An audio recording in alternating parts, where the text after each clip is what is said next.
Hello बच्चों, ये JEE main 2023 का क्वेश्चन है 25 जैन शिफ्ट 2 का। देखिए इसमें क्या बोला गया क्वेश्चन में आपसे। इलेक्ट्रिक करंट का क्वेश्चन है। Two cells are connected between points A and B as shown. Cell 1 has EMF 12 volt and internal resistance 3 ohm. Cell 2 has 6 volt and internal resistance 6 ohm. ठीक है, मतलब इंटरनल रेजिस्टेंस दोनों के पास है। An external register R of resistance, मतलब resistance दिया हुआ है 4 ohm, is connected across A and B. The current flowing through R will be, मतलब पूछ रहा है कि इसके थ्रू कितना करंट फ्लो करेगा। जैसे ये दिया हुआ है ना, तो यहाँ पर एक एक्सटर्नल रेजिस्टेंस ऐसे कनेक्ट कर दिया होगा, तो ये जो एक्सटर्नल रेजिस्टेंस है इसमें पूछ रहा है कि करंट कितना होगा। बट यहाँ पर तो दोनों ये जो सेल है, ये दोनों सेल तो पैरेलल में है। ठीक है, तो पहले तो हमें इसको सॉल्व करना पड़ेगा।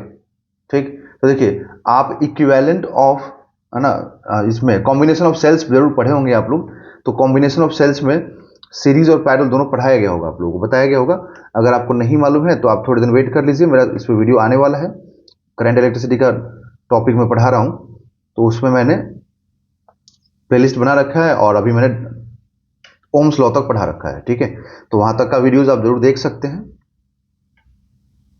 और उसके बाद जब इस पर वीडियो आएगा तो आप वहां से भी वॉच कर सकते हैं, समझ सकते हैं। तब तक आप फॉर्मूला याद रख सकते हैं। अगर आपको याद नहीं है तो, मतलब नहीं मालूम है तो देखिए ये दोनों सेल को यहाँ पर ऐसे जोड़ दिया गया पैरेलल में। बट ध्यान रखिएगा, इसमें एक चीज क्या किया गया है कि दोनों का जो टर्मिनल है ना सेल का, वो एक दूसरे के अपोजिट रखा गया है।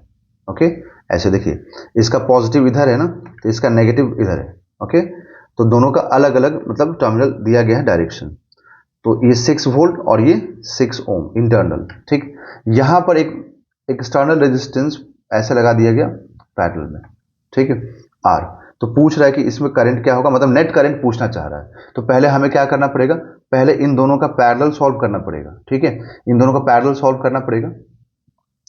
तो मैं आपको यहां पर समझाता हूं। जब भी कभी देखिए, जब कभी भी ऐसा हो कि यहां पर E1 R1, ठीक है, E2 R2 ऐसा लगा हुआ है दो पॉइंट्स के बीच में। ठीक है, तब हमेशा जो इसका इनेट आता है, जो कैलकुलेट करने का जो फॉर्मूला होता है इनेट, ठीक है, ये होता है E1 by R1 minus E2 by R2, ठीक है, divided by 1 upon R1 plus 1 by R2।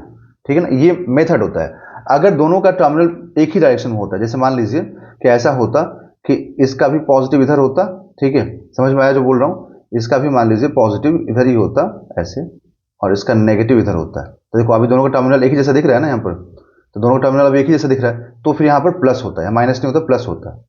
समझ में आया आप लोगों को, ये कॉन्सेप्ट इसका होता है यहाँ पर। बट अगर दोनों का टर्मिनल अपोजिट में दिख रहा है, इसका मतलब कि यहाँ बीच में माइनस आएगा। अब रही बात कि कौन पॉजिटिव में रखेंगे, किसको सब्ट्रैक्ट करेंगे, तो वो डिपेंड करेगा यहाँ पर स्ट्रेंथ में। तो अगर मान लीजिए मैंने जैसे E1 बाई R1 को पॉजिटिव लिया है, मतलब E1 को पॉजिटिव लिया है, तो अगर नेट भी पॉजिटिव आया, इसका मतलब कि मेरा डायरेक्शन, मतलब एज्यूम करना सही था कि E1 ज्यादा है E2 कम है। बट अगर मान लीजिए मैंने E1 को लिया है पॉजिटिव और ये नेगेटिव आ जाता है, ठीक है, अगर ये नेगेटिव आ जाता है इनेट, इसका मतलब कि मैंने E1 को गलत ले लिया, E1 सब्ट्रैक्ट होगा और E2 यहाँ पर प्लस में रहेगा। समझ में आया? तो अभी इसको चेक कर लेते हैं हम लोग। देखिए इनेट, सारा खेल यहाँ पे इनेट का ही है बच्चों, और इनेट सॉल्व हो गया तो क्वेश्चन में दम है ही नहीं बिल्कुल, है ना। देखिए यहाँ पर 12 मैं ले रहा हूं, तो 12 बाई 3 माइनस 6 बाई 6, मतलब 12 को मैंने पहले लिया पॉजिटिव में, है ना, मैंने माना कि ये ड्राइविंग में है, ये ड्राइव कर रहा है पूरे सिस्टम को, कंट्रोल कर रहा, अपॉन अब 1/3 प्लस 1/6। ओके, तो अब देखिए ये हो जाएगा 4 और ये हो जाएगा 1, तो क्या आएगा 4 माइनस 1 डिवाइडेड बाई, अब इधर में कितना आ जाएगा, तो 6 plus 3 by 18 after taking LCM, तो ये 3। ओके, और ये 9/18 आ गया डिनोमिनेटर में, तो ये 2 से कैंसिल हो जाएगा, तो 2 आएगा न्यूमरेटर में, तो क्या आया 6 वोल्ट, 6 वोल्ट तो आ गया। ओके, अब देखिए नेक्स्ट पेज पे, एक मिनट यहां पर ऐड कर दूं। तो अब यहां पर देखिए, अब जब इनेट मालूम हो गया हम लोगों को, है ना, तो अब आर नेट भी निकालना पड़ेगा, है ना, क्योंकि सिर्फ इनेट से नहीं होगा। अब देखिए, हाँ मैं यही समझा रहा था आपको कि जो इनेट होगा ना, अब उसका हम जो टर्मिनल लिखेंगे वो टर्मिनल किसके अकॉर्डिंग बनाएंगे। तो मैंने किसको पॉजिटिव लिया था, 12 को पॉजिटिव लिया था ना, मैंने ये माना था कि इसका वैल्यू ज़्यादा है, तो इनेट भी क्या है, पॉजिटिव आया। इसका मतलब कि जो इनेट होगा उसका जो टर्मिनल बनेगा वो 12 के अकॉर्डिंग बनेगा। तो 12 का positive side right left side में है, तो हम इधर दिखाएंगे 6 वोल्ट। बट अभी इंटरनल रेजिस्टेंस का इक्विवेलेंट मालूम है नहीं, है ना, तो दोनों इंटरनल तो है पैरेलल में ना ये, ठीक है। इसको अभी सॉल्व नहीं किया जाता, पहले इसको सॉल्व किया जाता है, ध्यान रखिएगा, पहले आपको सिर्फ इसको सॉल्व करना है, उसके बाद इस पर फोकस करना है। तो यहाँ पर दोनों के दोनों जो इंटरनल है वो पैरेलल में है, ठीक है। तो यहाँ पर दोनों का पैरेलल आप सॉल्व कीजिए, 1/R1 प्लस 1/R2। तो यहाँ से जो आर इक्विवेलेंट का जो फॉर्मूला आता है वो R1 प्लस R2 आता है। तो यहाँ पे R1 कितना है, 6 है, और ये 3 है, डिवाइडेड बाई 9 है, क्योंकि R1 प्लस R2 9 हो जाएगा, तो ये कितना आएगा, 2 ओम आएगा, ठीक है। तो 2 ओम हम लोग को मालूम हो गया, तो यहाँ पर आप 2 ओम लिख दीजिए। और यहाँ पर जो एक्सटर्नल रेजिस्टेंस R था जिसका वैल्यू हमें कितना दिया, तो 4।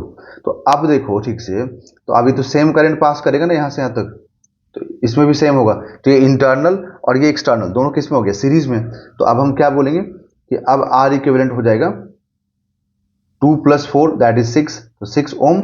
और करंट निकालेंगे तो करंट कितना हो जाएगा, करंट हो जाएगा वोल्ट बाई आर इक्विवेलेंट, ठीक है, दैट इज 6 वोल्ट बाई 6।